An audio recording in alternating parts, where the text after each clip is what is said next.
Bonsoir. Christ est ressuscité. Avant toute chose, je voudrais avoir une pensée pour Frédéric, notre ami, qui est décédé début avril, d'une manière totalement inattendue. Frédéric est venu pendant des années, il a assisté à ses conférences. C'était une belle âme qui avait beaucoup de culture, beaucoup de sensibilité, nous a beaucoup apporté. J'étais très heureux de le connaître, très fier qu'il vienne ici, et je penserai toujours à lui. La dernière fois, nous avons parlé de la question du prochain. Et à l'occasion du prochain, il est apparu que pour comprendre celui-ci, je crois qu'il faut se situer dans une perspective d'unité fondamentale. Ça nous met en relation avec la notion de péché. Qu'est-ce que c'est que le péché ? Le péché, c'est le fait d'être coupé en deux, de faire les choses à moitié, de pécher par excès et défaut, le défaut entraînant un excès, qui fait que l'être humain passe complètement à côté de l'existence. Les sources de l'existence sont ineffables. Elles sont données par Dieu et elles sont d'une beauté qui dépasse toute imagination. Pour pouvoir accéder à cette source ineffable, il faut vivre de tout son être. Et c'est pour ça qu'il est demandé, premier élément de la loi, tu aimeras Dieu de tout ton être, de toute ta force, de toute ton âme. Pour aller dans les sources ineffables de l'existence, il faut que tu sois un en donnant tout. Deuxièmement, il est question du prochain. Qui est le prochain ? Le prochain, dans la parabole du Samaritain, c'est celui qui relève l'homme brisé. Donc, qui est le prochain ? Le prochain, c'est celui qui m'aide à refaire mon unité. C'est celui qui refait l'unité du monde. C'est celui qui refait l'unité de l'humanité. Et c'est là où nous avons cette extraordinaire rencontre avec le prochain étant le Samaritain qui relève l'homme brisé à terre en lui permettant de refaire son unité. Nous avons malheureusement une vision édulcorée du prochain, à savoir que le prochain pour nous, c'est celui qui, aimant tout le monde, amène de la paix dans le monde et évite à l'humanité d'être brisée. Bien évidemment, on ne se plaindra pas de cette vision du prochain. Si nous pouvons vivre dans la paix sans nous diviser les uns des autres et briser notre humanité, tant mieux. Mais comment vivre véritablement le prochain sans aller aux sources de la connaissance ? Le danger de la vision que nous avons du prochain, c'est d'être une vision purement horizontale, humaine, sociale, ne comprenant pas que pour que l'humanité soit véritablement dans la paix, il faut qu'elle ait la connaissance de l'ineffable. Et par là même, le prochain est celui qui nous apporte la connaissance de l'ineffable. Attention, le prochain n'est pas toujours aimé. Nous apercevons que quand on apporte la connaissance, on bouscule la doxa humaine, et la doxa humaine n'aime pas se laisser bousculer. Aujourd'hui, nous allons parler de la science. Qu'est-ce que la science ? Quel est le rapport de l'éthique à la science ? Qu'est-ce qu'au fond, la tradition chrétienne a à nous dire de la science ? Aujourd'hui, nous vivons dans un monde où la science moderne est l'autorité du savoir et par là même de la vérité. Et il s'agit de comprendre ce que ça signifie à l'intérieur de notre expérience spirituelle, morale, ontologique. Je crois que pour comprendre la science, il faut comprendre qu'il existe 3 niveaux de science. Le premier niveau de la science, c'est le niveau du savoir. Le deuxième niveau de la science, c'est l'art de savoir. Et le troisième niveau de la science, c'est la science fondamentale, la science ultime.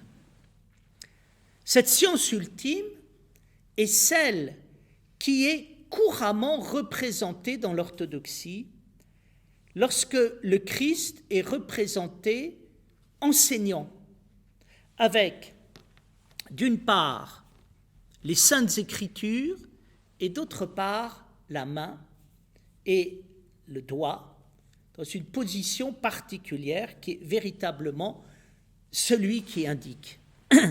Intéressant pour nous, en Occident, l'accent est mis sur la croix, c'est-à-dire, derrière la croix, la proximité du Christ dans l'épreuve que traverse le monde, dans l'humanité dans le monde. Dans l'Orient chrétien, soit c'est le Christ ressuscité qui est présenté, soit c'est le Christ qui enseigne. Ça ne veut pas dire que la croix n'ait pas une importance, mais ce qui est important, c'est la signification de la croix.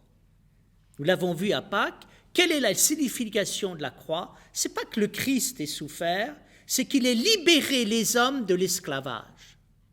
Et qu'est-ce qui libère les hommes de l'esclavage? C'est bien évidemment la croix, la passion, mais c'est la résurrection qui est la clé de la croix, et d'autre part, c'est la science qui est la clé de la résurrection, ou la résurrection qui est la clé de la science.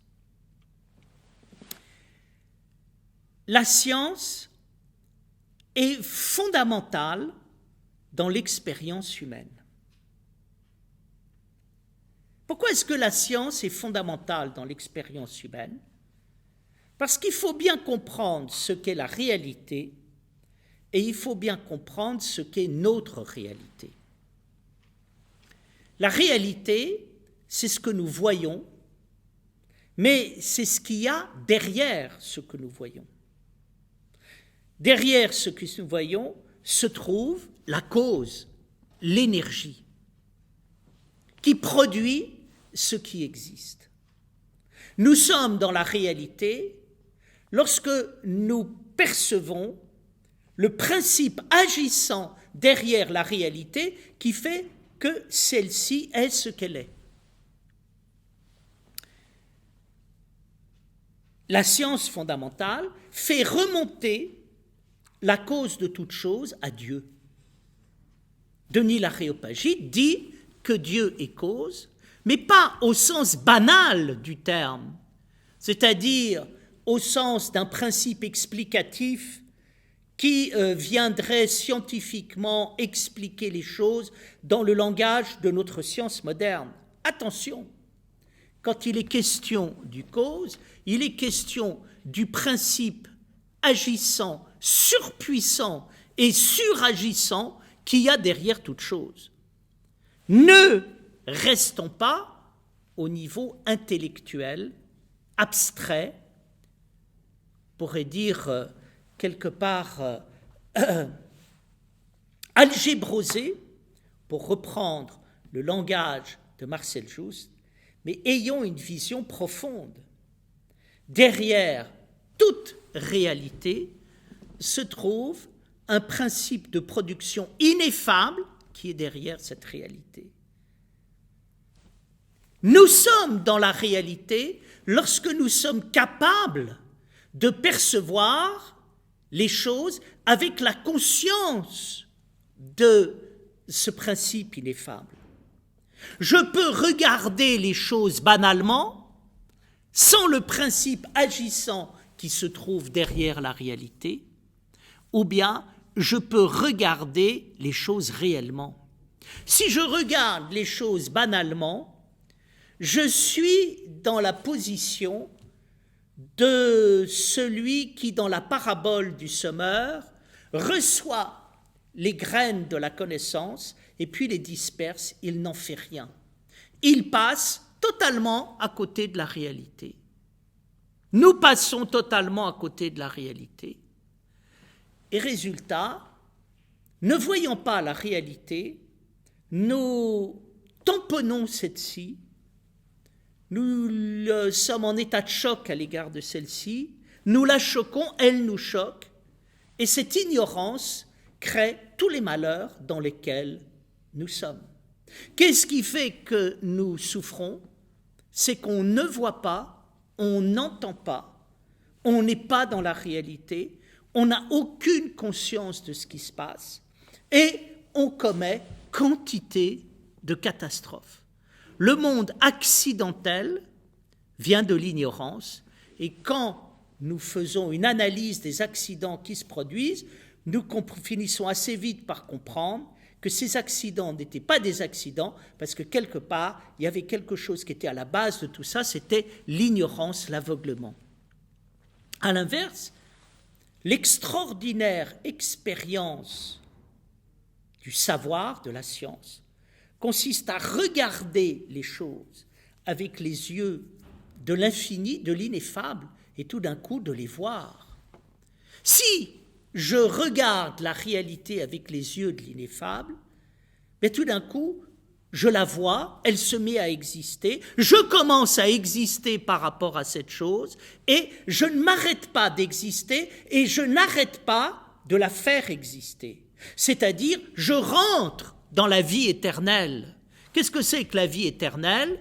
C'est pas le fait de dire nous n'allons pas mourir et nous allons vivre très heureux ad vitam, c'est de dire attention, nous allons rentrer dans le monde de la réalité véritable, et le monde de la réalité véritable, c'est un monde qui n'a pas de fin, et dans lequel nous existons sans fin, et autour de nous, tout se met à exister sans fin. Nous n'avons pas imagination de ce que peut être cette science, sauf quand nous faisons l'expérience de l'enthousiasme, de la joie, de l'émerveillement, où là, nous rentrons dans le véritable savoir. Qu'est-ce que le moment le plus heureux de la vie? Ce sont des moments où l'existence nous passionne tellement que nous ne cessons pas d'apprendre, nous ne cessons pas d'être enrichis, nourris, nous sommes dans une joie totale à l'égard de l'existence. Bref, nous survolons l'existence, nous volons l'existence. Autrement dit, le savoir fondamental est la clé de l'existence. Attention à ne pas opposer la science et l'existence. La science et l'existence, c'est exactement la même chose. Je dirais que la science, c'est l'amour infini de l'ineffable qui se trouve dans la réalité et qui se trouve en nous-mêmes. Ouvrir les yeux de la science, c'est s'ouvrir à l'expérience de la vie ineffable. C'est l'expérience la plus extraordinaire que nous pouvons faire. D'où le sens profond de l'expérience de Dieu, l'expérience de Dieu étant Dieu qui vient en nous et qui nous fait vivre la divino-humanité. Le Christ qui enseigne, nous enseigne l'ineffable. Il est l'ineffable, l'invisible dans le visible, transformant notre vie en l'amenant du visible à l'invisible. Nous voyons bien que le moment le plus important de notre vie est le moment dans lequel nous arrivons à la science véritable de l'existence. Et cette science étant tout simplement la science de la vie. D'où l'importance de s'ouvrir à la science et par là même d'acquérir le regard de la science, l'écoute de la science, la présence de la science, l'existence en tant que telle. Quand nous avons la science, nous libérons les hommes de l'esclavage. Quand nous n'avons pas la science, nous sommes dans l'esclavage. Le Christ a libéré les hommes de l'esclavage par la résurrection. Pourquoi ? Parce qu'il est l'ineffable, présent également sur les lieux du mal, de la souffrance et de la mort. Rien n'arrête l'ineffable, ni la souffrance, ni le mal, ni la mort. C'est la clé absolue de la croix. Et donc, là, nous avons affaire à un sens profond de la science. C'est toujours extraordinaire de rencontrer des êtres qui ont la science. C'est une joie infinie qui est exactement du même type que la joie que peut donner l'amour et le plaisir que ça peut donner. Le plaisir de l'amour et le plaisir de la science, c'est exactement le même. C'est quelque chose qui nous met dans l'axe de nous-mêmes, dans la beauté, dans la profondeur, dans l'ineffable. Et je crois qu'il est important de comprendre comment le Christ, pourquoi il est la clé de la science. Alors pour comprendre cela, il convient de nous situer par rapport à la science moderne. Et là, c'est là notre problème. La science commence dans quoi ? La science commence dans ce qu'on peut appeler les savoirs au pluriel. Qu'est-ce que c'est que les savoirs au pluriel ? Les savoirs au pluriel, c'est ce qu'on peut appeler les savoirs naturels, les savoir-faire, les savoirs humains et d'autre part, les savoirs traditionnels. C'est quoi le savoir au quotidien ? Le savoir au quotidien, c'est la façon que nous avons de pouvoir prendre possession de l'existence autour de nous et de l'avoir en main, de pouvoir la tenir en main. Je sais, c'est ce qui me permet de passer de l'impuissance à la puissance par rapport à mon environnement immédiat. Et ça me donne un certain savoir-faire humain, un savoir-faire naturel. Ce savoir-faire humain et social et humain et naturel se transmettant à travers le savoir traditionnel. Bien, c'est très simple. Prenez quelqu'un qui apprend la cuisine. Ben, à un moment, il apprend à éplucher, il apprend à faire cuire, il apprend à faire des sauces, il apprend à faire des pâtisseries, puis il sait y faire. Et je dirais que ensuite, il y a le savoir-faire de la maison, il y a le savoir-faire des enfants, il y a le savoir-faire du tout. On sait y faire et on a un certain savoir. Michel Foucault a raison de dire que le sol du savoir, c'est les savoirs sociaux, les pratiques de savoir, les paroles, les discours. Et c'est assez charmant d'avoir affaire à ces savoirs. Je dirais que c'est le savoir de l'artisan qui fait bien son travail, c'est le boulanger qui sait bien faire du pain et le restaurateur qui sait bien faire la cuisine, le garagiste qui sait bien réparer les voitures, c'est la même chose. Je dirais que tout ce savoir commence et nous donne une certaine liberté par rapport à notre environnement. Ça nous permet de nous libérer de l'esclavage. En tout cas, ça permet de ne pas dépendre de la matérialité autour de nous et de ne pas être prisonnier des obstacles liés à la matérialité. Ensuite, il y a un deuxième élément qui est extrêmement intéressant. C'est la science de ce savoir-là. Qu'est-ce que c'est que la science ? La science de ce savoir, c'est quelque chose d'intime, où tout d'un coup, il y a des savoirs, mais il y a un savoir. Et qu'est-ce que c'est que le savoir ? C'est l'expérience qu'on peut avoir des savoirs naturels, des savoirs humains, des savoirs traditionnels, qui fait que non seulement on a un savoir-faire, mais on a une certaine manière de savoir-faire.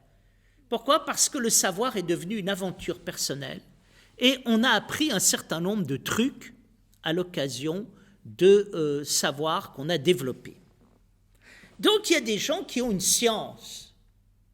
Vous avez des boulangers, vous avez des restaurateurs, ils ont un savoir-faire, mais certains ont plus qu'un savoir-faire. Ils ont une science. Et ce qui est intéressant, c'est que cette science, elle est intime. Et dans cette intimité, parce qu'il y a cette intimité, il y a quelque chose de l'objectivité qui s'est libéré. Et donc, il y a toujours une sorte de correspondance entre le subjectif et l'objectif, parce que j'ai un dialogue intime avec la boulangerie, avec la réparation des voitures, avec la restauration, avec l'éducation des enfants, avec tout ce que vous voulez, ça peut aller dans tous les savoirs de l'entreprise, tout d'un coup, il y a quelque chose au niveau objectif qui se libère. Donc, on a de la science. Cette science, elle correspond très bien à ce que Aristote dit lorsqu'il dit « c'est en forgeant qu'on devient forgeron ». Qu'est-ce que c'est qu'un forgeron ? Un forgeron, ce n'est pas simplement quelqu'un qui a un savoir-faire minimal pour pouvoir fabriquer une pièce qui pourra, par exemple, permettre de ferrer des chevaux. Mais c'est quelqu'un qui a l'art de pouvoir fabriquer cette pièce parce qu'il a les 1000 petits trucs qui permettent que ce soit bien fait, et il l'a eu au cours de l'expérience vivante qu'il a entretenue avec son art. Donc c'est intéressant, et Aristote avait raison de dire que l'être se dit en plusieurs sens, le métier de forgeron se lit en plusieurs sens, c'est-à-dire qu'il y a toute une multiplicité de choses extrêmement riches derrière ce métier, et c'est ce qui fait toute la saveur. Et puis ensuite, il y a quelque chose d'autre. Ce qui se passe, c'est quand on passe au plan supérieur, où là, on n'est plus dans le savoir, on n'est plus dans la science, mais on est rentré dans la vie. Qu'est-ce que c'est que la vie ? La vie, c'est l'ineffable qui se manifeste dans la matérialité, qui transforme celle-ci, qui l'humanise et qui la transcende. Qu'est-ce que c'est que la vie ? La vie, c'est le souffle créateur qui est capable d'emmener toute chose vers la création. C'est un savoir divin. La science et le savoir divin, c'est le Christ. C'est Dieu fait homme qui emmène l'homme au-delà de l'homme. C'est tout le cycle qui va du ciel sur la terre, à la terre vers le ciel. Alors vous me direz, qu'est-ce que ça veut dire que ce savoir dans notre expérience ?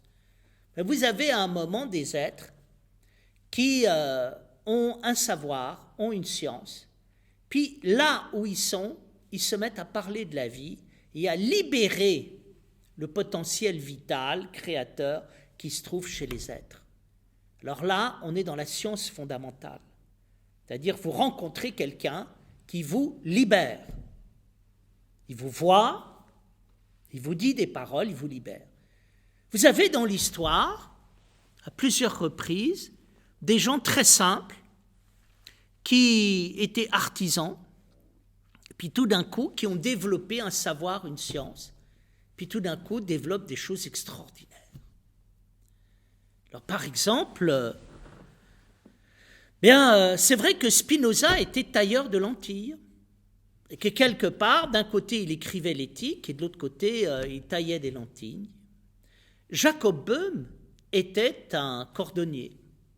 Et tout d'un coup, il a développé un savoir extraordinaire. C'est-à-dire que dans la vie, d'une manière totalement imprévue, vous avez des êtres qui sont des voyants au sens noble du terme. Ils voient l'être humain des pieds à la tête et ils sont capables de l'aider à se situer dans l'axe divino-humain qui permet à l'homme de se libérer et de s'accomplir. Autrement dit, quand on rencontre quelqu'un qui est capable de vous voir, de voir votre situation spirituelle et existentielle, et qui est capable de vous aider à vous mettre dans l'axe où vous pouvez aller pour pouvoir accomplir votre vie, vous avez enfin rencontré quelqu'un qui sait, qui a un véritable savoir. C'est pour ça que dans notre monde, les savoirs, quelque part, aussi remarquables soient-ils, ont quelque chose de décevant. Pourquoi ? Parce qu'on n'est pas rentré dans le savoir fondamental, qui est le savoir du salut, et de quelqu'un qui vous voit. C'est une des choses les plus heureuses au monde, de rencontrer quelqu'un qui vous parle de vous, de votre situation existentielle et spirituelle, et qui est capable de vous aider à sortir le meilleur de vous-même en vous donnant une confiance infinie dans vous-même et dans la vie. C'est-à-dire si tout d'un coup quelqu'un met le doigt sur votre problème, mais aussi votre potentiel créateur, et qui est capable de vous aider à le manifester, vous avez rencontré la personne la plus heureuse de la vie. Mais aujourd'hui, qui dans notre civilisation est capable de donner ce savoir? Malheureusement, très peu de monde. C'est pour ça qu'on est dans un problème de crise culturelle. Il y a quelque chose qui n'est pas dit sur le plan du salut fondamental et qui manque énormément. Quand on lit les rencontres avec les spirituels dans les grandes traditions, c'est toujours quelque chose d'extraordinaire. Vous rencontrez quelqu'un qui vous a vu et qui vous en a vu, vous donne les moyens de votre liberté. C'est fabuleux. Nous le verrons, c'est ce qui se passe lorsque le Christ rencontre la Samaritaine et qui dit à cette Samaritaine, « Ton mari n'est pas ton mari. Tu as eu 6 maris et l'homme avec qui tu vis actuellement n'est pas ton mari. » Et elle revient transportée par cette rencontre avec le Christ vers son village. Et qu'est-ce qu'elle dit ? « Il m'a dit qui j'étais. Il m'a dit qui j'étais. »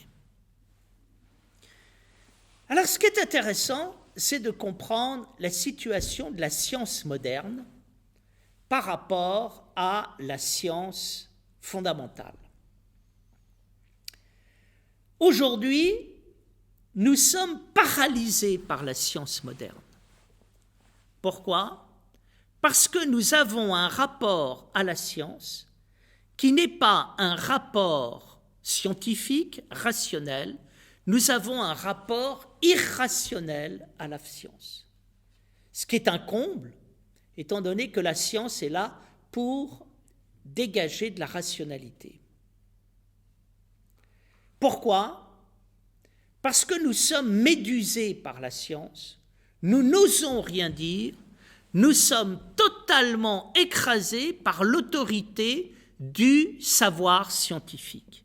La preuve, quand quelqu'un dit c'est scientifique, immédiatement on se tait, on n'ose plus rien dire, c'est immédiatement vrai, on se soumet immédiatement, en oubliant que la caractéristique de la science, c'est l'esprit critique, et ce n'est pas parce que la science dit quelque chose que c'est vrai.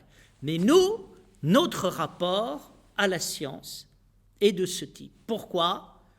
Nous sommes encore victimes de la guerre civile qu'il y a dans la modernité entre l'ancien et le nouveau, entre la religion et la science, qui veut dire que la vérité, c'est la science, l'erreur, c'est la religion, et quand quelque chose est scientifique, c'est la vérité.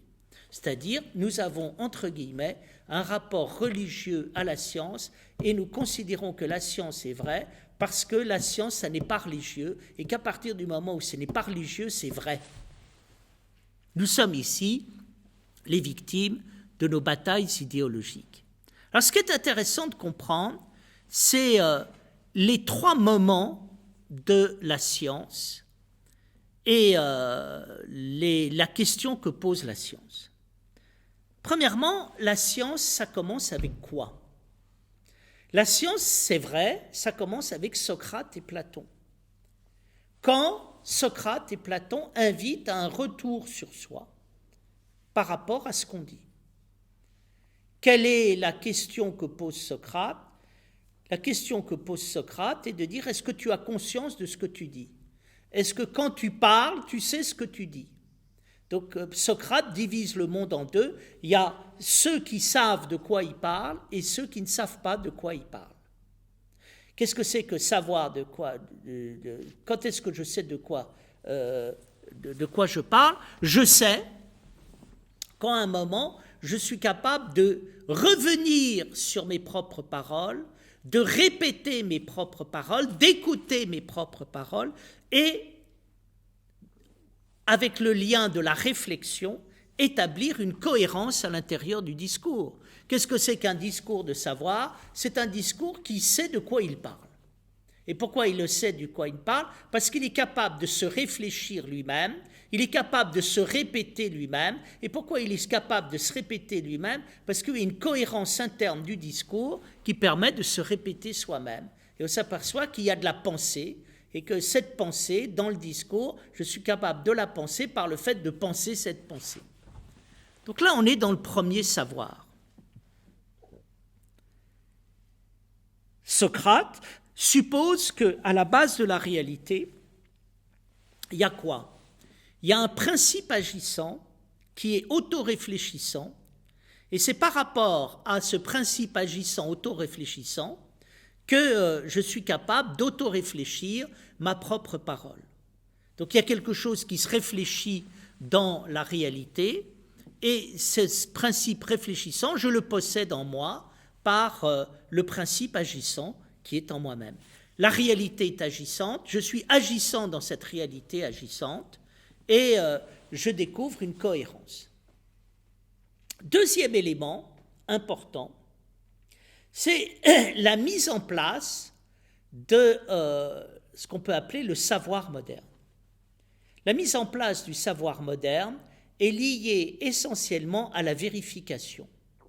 C'est-à-dire, il n'y a rien que j'avance et que je dise qui n'ait pas été vérifié, soit par la logique, soit par l'expérience. Donc ça veut dire, je confronte ce que je dis à un ordre de la pensée, ou bien encore à un ordre de la réalité. Et ce que je dis a une cohérence parce que je suis capable de le vérifier. Quand je dis quelque chose, ça correspond à une logique de la pensée, ou bien ça correspond à un certain ordre de réalité. Ça correspond toujours à quelque chose. Alors qu'est-ce que ça donne ?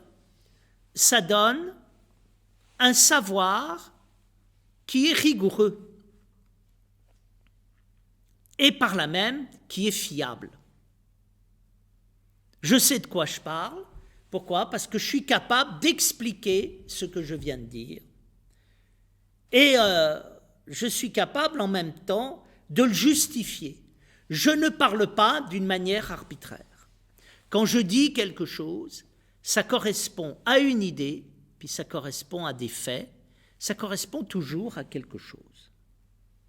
Par là même, ça permet d'avoir une prise sur la réalité autour de nous, dans la mesure où, quand je fais quelque chose, je dis quelque chose, je sais pourquoi je le fais. Je peux toujours le justifier. Je peux toujours expliquer pourquoi je fais ce que je fais, pourquoi je pense ce que je pense. Le troisième élément fondamental du savoir moderne, c'est la mathématisation de la nature par Descartes. Et là, on est devant le prodige de la science moderne. Quelle est l'idée de génie de Descartes? L'idée de génie de Descartes, c'est de ramener la nature à la matière à l'espace, l'espace à l'ensemble des figures géométriques qui peuvent se composer dans l'espace. Par là même, qu'est-ce que ça développe? Ça développe un type de communication particulier entre, d'une part, le sujet et d'autre part, la nature, avec les conséquences de cette communication. La nature est ramenée à un ensemble de figures géométriques. Moi-même, je me mets dans la peau du géomètre qui compose avec toutes sortes de figures géométriques. Et je débouche sur quoi? Je débouche sur quelque chose qui est la clé de la science moderne. Si je m'y prends bien, je vais pouvoir combiner à l'infini des figures géométriques. Et en combinant des figures géométriques, je vais pouvoir effectivement devenir, comme le dit Descartes, maître et possesseur de la nature. Le coup de génie de la science moderne, c'est la géométrisation de la nature et la capacité, grâce à la géométrisation de la nature, de pouvoir combiner à l'infini des figures géométriques et spatiales. Aujourd'hui, comment est-ce que nous voyons la science? Nous voyons la science comme un jeu infini. Ce jeu infini veut dire quoi? Dans la nature, tout est ouvert, parce que la nature, c'est la matière c'est l'espace, et l'espace, c'est des figures géométriques. Plus nous développerons notre technicité géométrique, plus nous serons capables de jongler avec des figures géométriques, plus nous découvrirons la nature. D'où l'extraordinaire puissance scientifique et derrière le caractère assez enthousiasmant.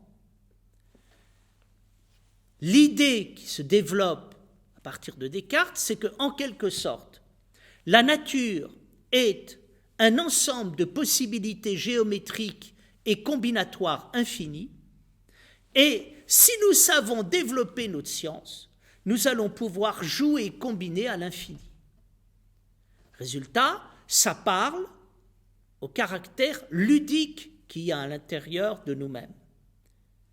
Il y avait quelque chose qui m'a énormément frappé dernièrement en lisant un article à propos du transhumanisme et d'un livre sur l'intelligence artificielle qui a été produit par Laurent Alexandre et Jean-François Copé. Et à un moment, dans ce dialogue, pour justifier l'intelligence artificielle, il a je crois, Laurent Alexandre a cette expression, ah non, on ne va quand même pas interdire aux savants de jouer. On ne va pas interdire aux savants de jouer. Je crois que c'est la justification de la science aujourd'hui, vous avez tous entendu dire la chose suivante: le but de la science, c'est de servir l'homme. Qu'est-ce que signifie la phrase « le but de la science, c'est de servir l'homme » ? Attention, ce n'est pas l'évangile. Nous avons l'impression que la science, ce serait en quelque sorte un peu comme le bon samaritain qui se penche vers nous et qui, avec amour, viendrait nous donner les possibilités de ne plus souffrir. Ce n'est pas du tout ça que ça veut dire. Ça veut dire le but de la science, c'est de servir l'homme pour permettre à l'homme de faire ce qu'il veut, en jouant comme il veut, avec toutes les possibilités qui sont contenues à l'intérieur de la nature. Et nous sommes dans un monde qui est le monde du jeu et de la possibilité de jouer avec toutes les combinaisons possibles. La preuve, aujourd'hui, la conséquence du monde géométrique cartésien, c'est la naissance du virtuel et le fait de jouer virtuellement avec toutes les possibilités que se trouvent dans la nature. Je réduis la nature à un ensemble virtuel et je suis capable de jouer avec cette virtualité. Alors, là intervient quelque chose d'intéressant qui est la question de la science. En développant la géométrisation de la nature, la science moderne a développé ce qu'on appelle l'objectivation. Qu'est-ce que c'est que l'objectivation ? L'objectivation, c'est la même chose que la géométrisation de la nature, c'est-à-dire, c'est de pouvoir rendre compte de la nature à partir d'un modèle mathématique qui n'emprunte rien à la subjectivité humaine, à ses émotions et à sa sensibilité. Et donc, le savoir objectif de la nature, c'est le savoir mathématisable de celle-ci, c'est-à-dire rendre compte de la réalité par un symbolisme cohérent qui ne doive rien aux émotions, à la sensibilité humaine. On aurait pu croire qu'avec cette question, la question de la science est bouclée. Beaucoup de gens le pensent. Je pense qu'une majeure partie du monde scientifique pense que, en quelque sorte, la question de la science est achevée. La question de la science est achevée, ça veut dire quoi ? Ça veut dire, écoutez, qu'est-ce que vous voulez de mieux ? On vous propose de vivre dans un monde qui, grâce à la mathématisation de la nature, va pouvoir vous permettre de combiner la nature comme vous voulez, et ainsi d'être libre et de pouvoir jouer, et de réaliser le vœu de la liberté, faire ce que l'on veut. Bien, en fait, c'est pas si simple. Pourquoi c'est pas si simple ? Parce que notre monde, qui est intelligent, en découvrant la science, a découvert en même temps le problème que pose la science moderne. Quel est le problème que pose la science moderne ? Le problème que pose la science moderne, c'est le problème de la science elle-même. C'est quoi le problème de la science ? C'est très simple. Ça ressemble un petit peu à un paradoxe de sagesse orientale. Attention, quand on sait, on ne sait pas. Et quand on ne sait pas, on sait. Attention à la science. Attention à la tentation de savoir. Attention aux possibilités qu'offre la science moderne, car vous risquez, à force de science et de savoir, de passer totalement à côté de la science. C'est vrai. Qu'est-ce qui fait que je sais ? C'est que je ne prétends jamais savoir, que j'apprends toujours et que je suis capable à un moment de critiquer mon savoir. Ça veut dire quoi? Ça veut dire que le savoir est une affaire de désir et pas simplement de savoir. Je suis dans un état de science si un moment j'ai le désir de la science et j'ai le désir de la science si à un moment j'accepte l'ignorance. Là, je me rends compte quoi? Que la véritable science ne se trouve pas dans la science, la véritable science se trouve dans le sujet qui va à un moment bâtir la science, et ce sujet, c'est un sujet éthique. C'est un sujet d'éthique de quoi? Qui a l'éthique de l'ignorance, de l'humilité, et par là même, je dirais très important, d'être dans un état de commencement. C'est important pour nous, c'est ce que dit le Christ quand il dit à un moment aux pharisiens, les enfants, ils savent, vous les pharisiens, vous ne savez pas. Pourquoi les enfants savent? Parce qu'ils sont en état de commencement. Ils sont en état d'ignorance.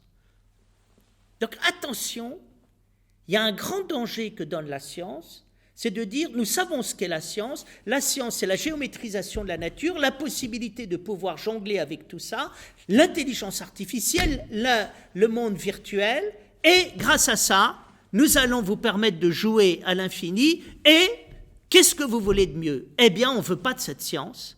Pourquoi? Parce que cette science ne nous apprend pas la véritable science, cette science nous étourdit, cette science nous donne l'illusion de la toute-puissance. La véritable science, c'est ailleurs. La véritable science, c'est pas de faire de moi un individu tout-puissant qui va jouer avec tout, c'est de faire quelqu'un qui va ouvrir les yeux et les oreilles, et parce qu'il aura conscience qu'il ne sait pas et qu'il a tout à apprendre. Alors, je crois que c'est ça le problème. Le problème de la science, c'est quoi? C'est la crise de la science moderne. Et la crise de la science moderne, c'est lié au modèle de l'objectivation, et tout d'un coup, une espèce de toute-puissance qui se trouve dans la science, qui est même totalement contraire à la science. Qui est-ce qui explique très bien ça? C'est Bachelard. Bachelard, très intéressant dans la réflexion sur la science. Pourquoi? Parce que Bachelard nous dit qu'il y a science et science. Il y a une fausse science qui est la science classique. Et puis, il y a une vraie science qui intervient avec la science moderne, contemporaine, celle qui commence avec Einstein ou bien encore Louis de Broglie. La science classique, c'est quoi?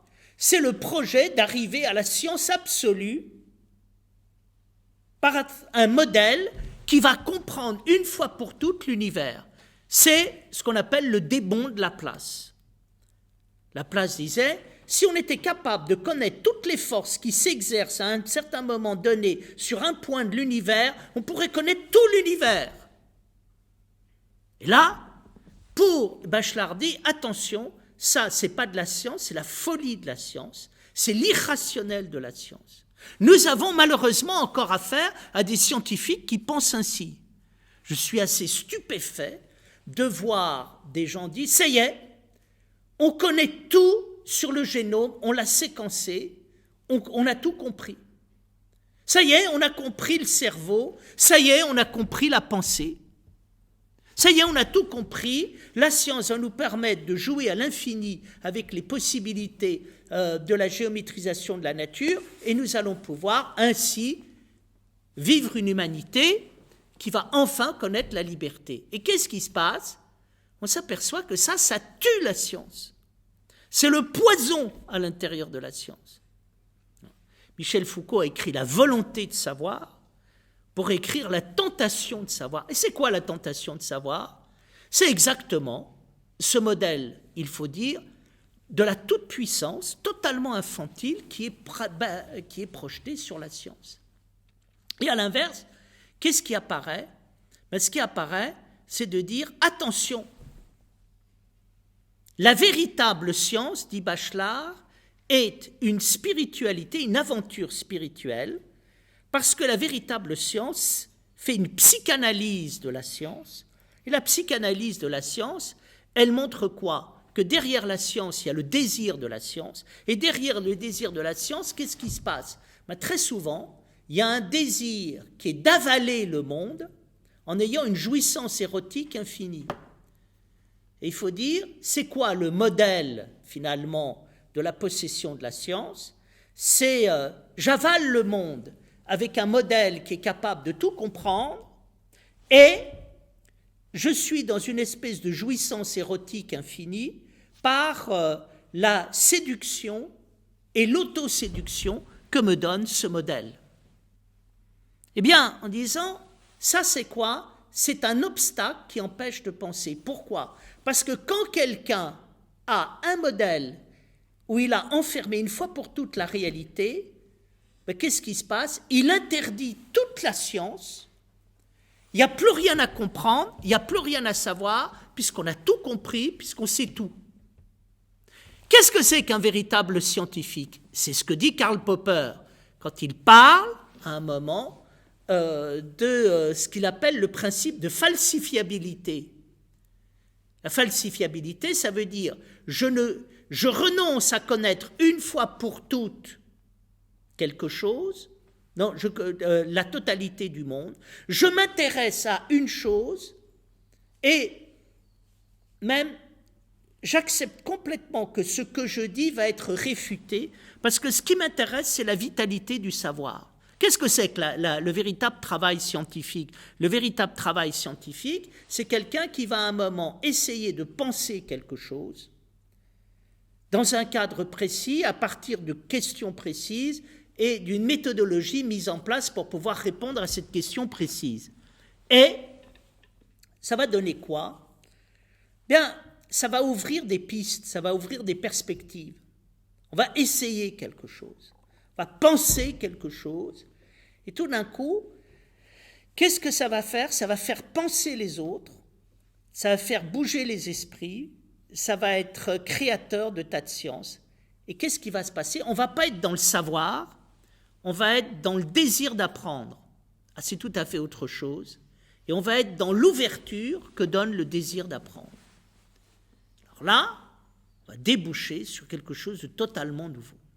Déjà, Descartes, malgré tout, avait commencé à ouvrir une perspective en disant, dans la vérité, il y a d'une part la logique de l'entendement, mais d'autre part, il y a l'intervention de la volonté, c'est-à-dire que quelque chose est vrai parce que je pense, pas simplement parce que c'est logique, c'est parce que je le veux, parce que je veux cette pensée.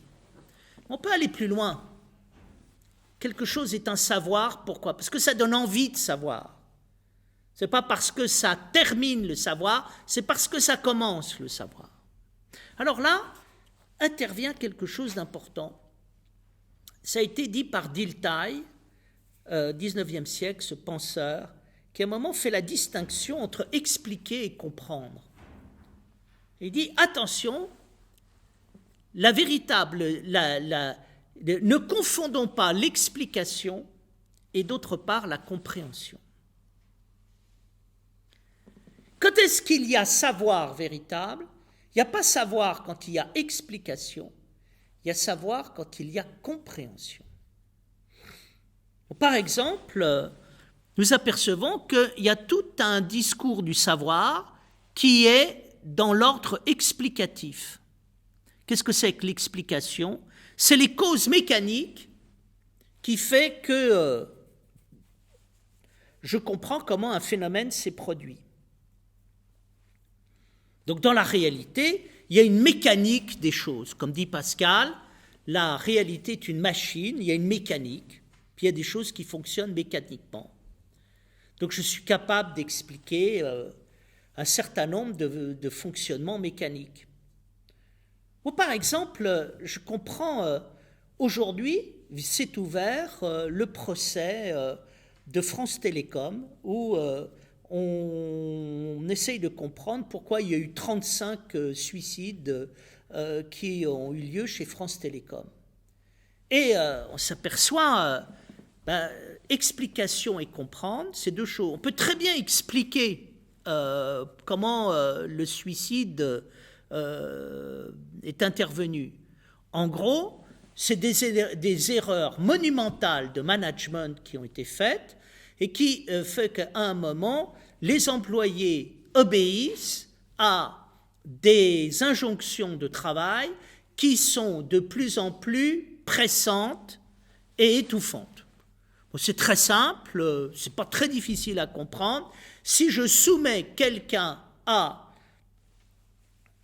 une manière de travailler qui est extrêmement directive et qui va le presser, ben forcément, à un moment, ça va le perturber psychologiquement. En clair, si j'oblige des gens dans une entreprise à faire énormément de choses, on est dans un minimum de temps, et puis en menaçant en permanence les gens, en les stressant, voire en les grondant, les réprimandant et les sanctionnant, forcément, je vais créer un état de désespoir chez les gens.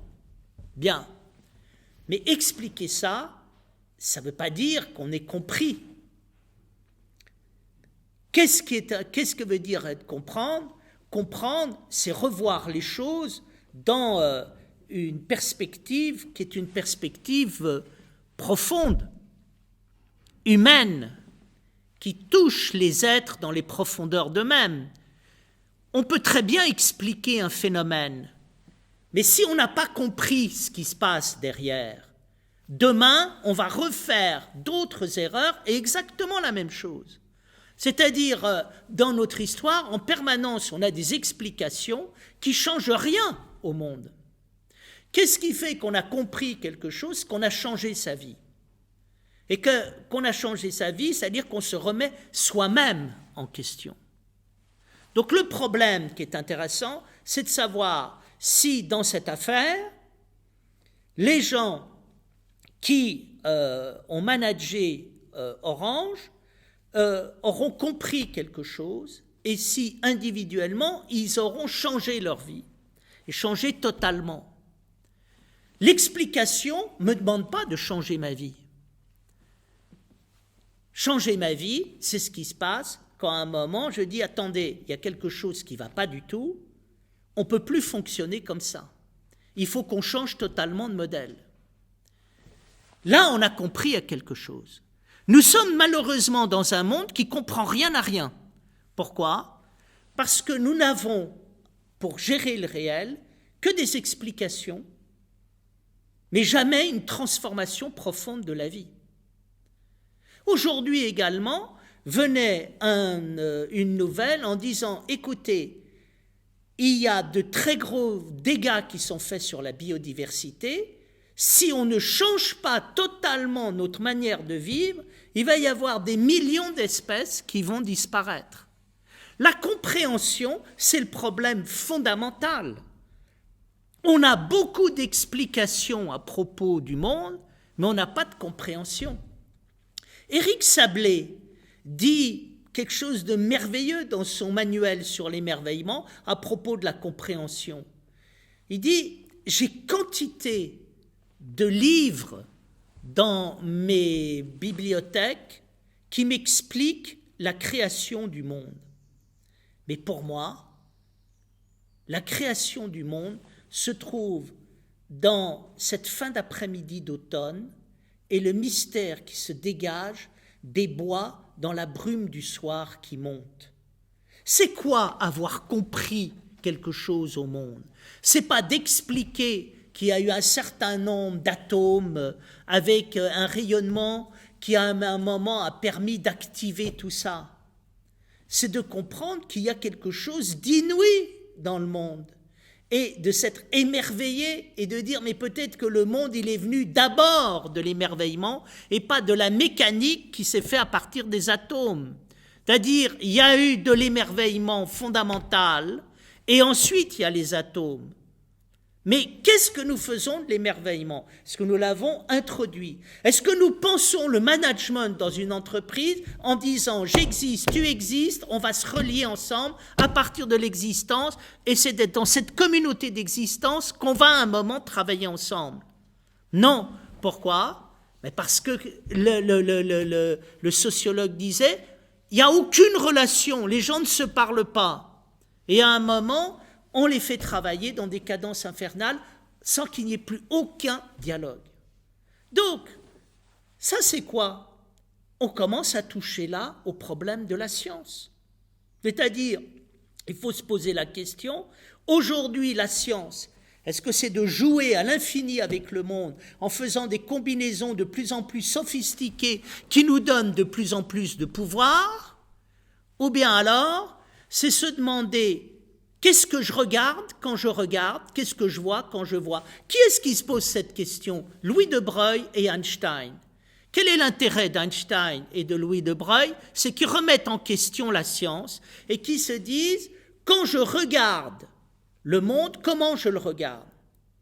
Je le regarde toujours à travers quelque chose que je n'ai pas regardé, qui est l'insu de mon savoir, à savoir ma position d'un individu sur Terre, sans me dire qu'il y avait peut-être une autre manière de voir l'univers qui pourrait partir du Soleil et pas simplement de la Terre. Puis d'autre part, on peut dire, quand je vois les choses, j'ai l'impression que pour aller dans l'infiniment petit, je me dis que je peux le faire avec les mêmes processus d'objectivation que j'ai au niveau du monde qui est le mien. Et si tout d'un coup, pour aller dans l'infiniment petit, on voyait les choses autrement, on était obligé de se bouger. C'est-à-dire, qu'est-ce qui est tout à fait intéressant aujourd'hui dans la science contemporaine? C'est qu'il y a un bouleversement total qui est fait avec une mise en question du sujet qui croit savoir. Et nous apercevons quoi? Que quand nous sommes capables de penser le monde à travers une remise en question du sujet, mais qu'est-ce qui se passe? Attendez, il y a une puissance scientifique qui est décuplée. Et que tout d'un coup, tout ce qu'on est capable de faire est prodigieux. Qu'est-ce qui a fait qu'on a pu envoyer des hommes sur la Lune? C'est parce qu'on a remis en question, comme Einstein, comme Louis de Broglie, la position du sujet par rapport à ce qu'il voyait. Et on s'est dit, mais peut-être que sur la Lune, les choses ne fonctionnent pas tout à fait comme pour nous sur Terre. Donc, on est capable d'envoyer une capsule spatiale sans qu'à un moment, les astronautes qui sont dedans eh bien, soient grillés par cela. Alors là, ça veut dire quoi? Ça veut dire qu'on renoue avec la science fondamentale. La science fondamentale, c'est Platon qui nous dit ce qu'elle est. C'est quoi la science fondamentale? C'est la beauté. Platon nous dit dans la République, vous avez les sciences hypothétiques et vous avez les sciences anhypothétiques. Les sciences hypothétiques, c'est les sciences du discours où je pose une hypothèse et puis je vérifie cette hypothèse, c'est-à-dire je suis dans un système de contrôle par rapport à la réalité et c'est parce que mon discours est parfaitement contrôlé qu'il est scientifique. Mais le véritable discours, ça me donne des explications du monde, ça ne me donne pas une compréhension du monde. Qui est-ce qui me donne la science? C'est quelqu'un qui est capable de répondre à la question pourquoi on vit, qu'est-ce qu'on fait sur Terre, est-ce que la vie a un sens? Là, et Platon dit, qui a la connaissance pour répondre ça?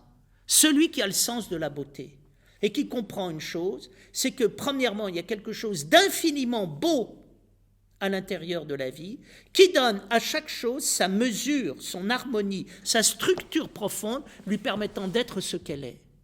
Tout d'un coup, il est évident que si quelqu'un me dit « il est beau d'exister », il me donne la méthode pour vivre, il me permet de répondre à la question de savoir pourquoi je vis, ça ne m'empêche pas du tout d'utiliser la raison, mais quelque part, je suis en pleine confiance et par là même, j'ai la joie pour pouvoir comprendre.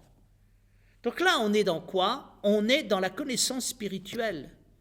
Et la connaissance spirituelle qui est capable d'aller dans le cœur des êtres. Allons un peu plus loin. Le Christ va encore plus loin dans la connaissance de la science. En disant, en montrant, ce qui est important, ce n'est pas simplement la beauté, c'est le salut des personnes. C'est le salut du monde. Qu'est-ce que c'est que le salut du monde? C'est se mettre dans l'axe de la connaissance divino-humaine pour pouvoir, à un moment, devenir, à l'image du Christ, vivre la relation entre le ciel et la terre et le ciel. Et ça veut dire rentrer dans la science du salut. Qu'est-ce que c'est que la science du salut? C'est ce que dit saint Luc dans l'évangile de Luc, au chapitre 11. Voilà ce que le Christ dit aux pharisiens. « Malheur à vous, docteurs de la loi, parce que vous avez volé la clé de la science.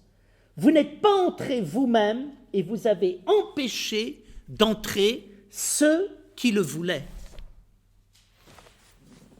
Le Christ parle bien de la clé de la science. C'est quoi la clé de la science? La clé de la science, c'est ce que le Christ dit quand il parle des enfants et qu'il dit aux pharisiens « Laissez venir à moi les enfants » et il se tourne vers les pharisiens et il dit « Eux, ils savent, vous, vous ne savez pas. » Qu'est-ce que ça veut dire? L'enfant, clé de la science, il sait. Je crois qu'il faut prendre l'enfant, pas au sens banal, mais au sens ontologique du terme. L'enfance, c'est la situation par excellence du savoir créateur. L'enfant, c'est celui qui arrive dans le monde et qui regarde le monde avec des yeux neufs et qui dit « j'ai tout à savoir, j'ai tout à apprendre ». Et donc, il va s'émerveiller de tas de choses et qui va, à partir de toutes choses, il va les rendre vivantes. C'est quoi l'enfant? C'est la résurrection. C'est la résurrection dans le cœur de l'homme. Être un ressuscité, être un enfant, c'est la même chose. Si nous savons voir les choses avec les yeux de l'émerveillement et de l'enfance, nous allons transformer le plomb de l'existence en or de l'esprit. Et donc, c'est là où nous avons affaire à une question de salut et de savoir. Qu'est-ce que c'est que la science? La science, c'est pas tout savoir, c'est arrêter de tout expliquer, c'est essayer de comprendre quelque chose à ce qu'on explique. Quand est-ce que je comprends quelque chose à ce que j'explique? Quand à un moment, je comprends que ce qui doit animer le savoir, c'est pas la volonté de jouer, la volonté ludique qui est derrière la volonté de savoir, mais c'est le sens de la beauté, et plus que le sens de la beauté, c'est le sens du salut. C'est-à-dire, dans la personne humaine, le fait qu'à un moment, celle-ci puisse être habitée par le ciel pour que la terre et le ciel vivent leurs noces. Autrement dit, là, nous avons une extraordinaire relation à la question de la science. Vous comprenez pourquoi, aussi, il y a ce paradoxe, le Christ dit « Je vous parlerai en parabole et je révélerai des choses qui sont cachées depuis la fondation du monde. » René Girard a raison de dire, la clé de la science pour le Christ et les paraboles, c'est quoi? Il y a une telle violence à l'intérieur de notre monde que tout a été caché, et en particulier le savoir fondamental qui est le savoir du salut. Et le Christ vient, d'une part, désocculter ce qui a été occulté pour permettre à la science véritable de se libérer. D'où, vous voyez ici, je crois quelque chose qui me paraît extrêmement fécond, c'est la mise en relation du Christ et de la science, et ça permet de repenser les relations entre science et religion. En général, on a une vision passive de la vision de la science, c'est-à-dire, est-ce que la science est en train de nous prouver l'existence de Dieu? Et puis on essaye de trouver aujourd'hui dans la science des preuves de l'existence de Dieu, et on dit c'est très bien, avec le Big Bang, la science nous donne des preuves de l'existence de Dieu. Ça c'est quoi? C'est exactement le type de relation qui nous empêche d'arriver à la vérité, c'est-à-dire on veut tout savoir, tout prouver dans notre fauteuil, et qu'on ait une science qui nous prouve l'existence de Dieu. Et je crois qu'il y a une autre science qui vient, c'est la science de la vie. Arrête de vouloir à un moment avoir des certitudes toutes faites et un savoir qui te tombe du ciel, vis. Je vous remercie pour votre attention.